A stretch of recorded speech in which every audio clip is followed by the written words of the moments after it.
con este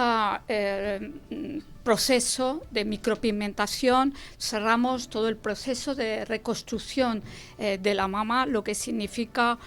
un beneficio extraordinario y enorme, tanto físico como psicológico, para todas las mujeres que pasan por este proceso. Y la idea de la Conselleria de Sanidad y la voluntad de la Conselleria de Sanidad es que podamos abrir consultas como la que hoy se abre aquí en este hospital, en el resto de hospitales de la Comunidad Valenciana, para que las mujeres que tienen que someterse a un proceso de reconstrucción mamaria no tengan que desplazarse a ningún otro hospital, sino que puedan llevar a cabo la micropigmentación en su propio centro hospitalario. Se ha habilitado una consulta específicamente con un lugar, con un espacio físico concreto, una agenda concreta con un horario, y la persona a cargo de la técnica va a ser una enfermera con una gran experiencia en este procedimiento. El tipo de pacientes que vamos a atender son mujeres que han sido tratadas tras una mastectomía radical,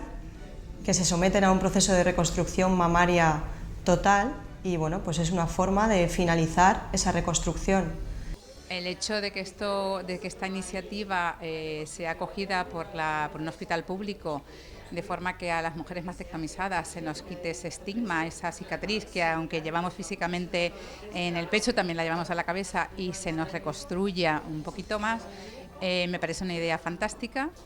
y pionera, y que va a ser muy bien acogida por todas las mujeres que estamos afectadas y que estarán afectadas por esta enfermedad.